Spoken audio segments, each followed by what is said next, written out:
In these tumultuous times, we could use every happiness hack that we could get. So I have a really good one for you today that takes barely any effort and has major gains if you follow through with it. Today on Ask Coach Aidan, I'm going to go over what that is and how I came to learn it and how you can leverage it to your advantage. I am going to share with you how I came to this learning. I was having lunch with a friend, and she is this really strong, adventurous, fierce, powerful woman. I mean, if we were to go on the Amazing Race together, she would definitely be doing all of the work, and I would be doing none of it. And I would definitely also be whining more. So I was really surprised when she revealed at the lunch that she was a victim of psychological torture and domestic violence from the person that she was in this long-term relationship with. My first reaction was, oh my God, what crazy man would want to mess with you? You look so strong. And then I remembered, it can literally happen to anyone. Okay, do you know the Spice Girls? Okay, Spice Girls, was this band. There's 5 of them, and each of them had their name. There was Baby Spice, Posh Spice, Ginger Spice, Sporty Spice, and Scary Spice. And Scary Spice was a victim of domestic violence. Okay, if I had to pick somebody from that group to think would be a victim of domestic violence, it would not be the one who identifies herself as scary. She was literally the wild one. The wild one. Also, I wouldn't want to mess with Sporty Spice because, she might be able to work nunchucks or something. So I remembered it can basically happen to anyone. Anyone can fall victim to manipulation and domestic violence. So it was good to be reminded of that. He was really mean to her. He was really, really mean to her. Mean like the guy from The Waitress. Have you guys seen The Waitress? If you haven't seen the movie, it's the waitress and then her boyfriend domestically abuses her. If you have seen The Waitress, yes, like that guy from The Waitress. Can you believe that? Even worse than the guy from The Waitress. If you have seen The Waitress and you're watching this, you're probably like, oh my God, not like the guy from The Waitress. Yes, like the guy from The Waitress. Or like the girl, Stalker Channing from To Wong Fu, Thanks for Everything, Julie Newmar. When I asked her what gave her the strength to leave, she had a really interesting answer. She told me that he had done a really good job isolating her from her friends and bringing her confidence down. And she felt really not great about herself while she was with him. She was at a really low point as far as her self-confidence. And she said the thing that gave her the confidence to leave the relationship was the little things that people said to her. Little things like, oh, your sweater looks nice. Or, oh, that necklace looks great on you. Or, thank you for this cup of coffee, it's delicious. Little tiny compliments that seem seemingly like nothing really gave her little bits of confidence. And as she started noticing those, she felt enough confidence to eventually leave the relationship. I heard that and I thought it was so beautiful. I burst into tears at the outdoor dining section of the Yard House. I wonder if some people thought I was being broken up with or something. Doubtful, actually, because the way I was crying was like Stefan from Saturday Night Live. Oh my God. No one thought I was being broken up with. Then I thought about, okay, who says nice things to me? Who pays me compliments? And the reality is a lot of people. And I just don't have the contrast of constant negativity to make those things all that special.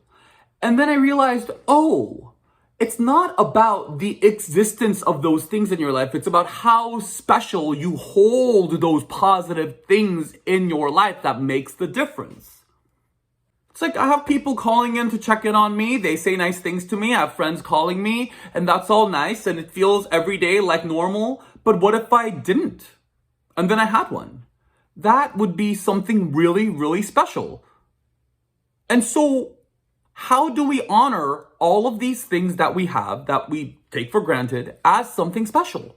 It's just like the temperature in my apartment right now. I have the thermostat to set to 70 degrees and outside it's like 50. And so while I'm in here, I don't notice a difference. Like the temperature is not really of my concern. But if I had to step outside for 20 minutes and come back in, I would be like, oh my God, it was freezing. This is Los Angeles. I live in California. Oh my God, this is freezing. If you were in Michigan, forget about it. That's a whole other thing. But you get what I'm saying. You step out into the cold in order for you to appreciate the warmth. If you lived in the warmth all the time, you wouldn't know that warmth is actually something really special. Then I started thinking, okay, well, what if I took in everything that was given to me with an understanding of what's on the other end of it? So I thought about running water. Running water, we all take that for granted, but running water, what if we had no running water? Many people don't have running water, but what if we had no running water? How would we do our dishes? We'd have to use paper plates. How gauche. But you get what I mean. I talked to my friends on the phone and I realized, oh my God, what if there was no such thing as cell phones? I mean, what if we still had to do landline phones? I watch 80s horror movies and every time I watch them, I'm like, this whole thing could have been solved if they had cell phones. The fact is they didn't. Actually, except in horror movies, you know, with Friday the 13th horror movies, where Jason kills everybody except the final girl. And it was not until the very end, after he's killed everyone, that she realizes. In every movie. I think it's a little weird. So I think whenever we're given anything nice, or whenever we're given anything that we might be taking for granted, it's important to keep in mind the other end of that. This was really apparent to me. I remember this one time I pulled my back and I could not get out of bed. I literally could not move. I was in so much pain. And then I was watching Wheel of Fortune. And I was watching these people spin the wheel. And I thought to myself, if I were on that show right now, I would not be able to spin the wheel. How sad. I can't even walk. I was jealous of Pat Sajak walking. Vanna White walking back and forth to push. She doesn't even turn the letters anymore. She pushes the corner and we all know that's all automated. So it doesn't matter what she pushed or not. Is there a button there even? I don't even think there's a button there. Anyway, so yeah, I was jealous of Vanna White walking. And I was thinking, man, if I were on that show right now, I would barely able to spin the wheel and she'd give me one of those, you know, pity claps when people miss letters. Yeah, save your pity, Vanna. But I think it's a good practice to, whenever we receive something, to take a moment to really fully appreciate it by thinking about the lack of which we've just received. A compliment. What's on the other end of that? It makes the compliment really special. Running water, it makes the running water really special. Electricity. What if we had no electricity? It makes electricity so special. This device I'm recording this video on right now, if we didn't have iPhones, I'd be doing this on some kind of old 70s equipment and it was like this big. So it's important to kind of put things in perspective purposefully.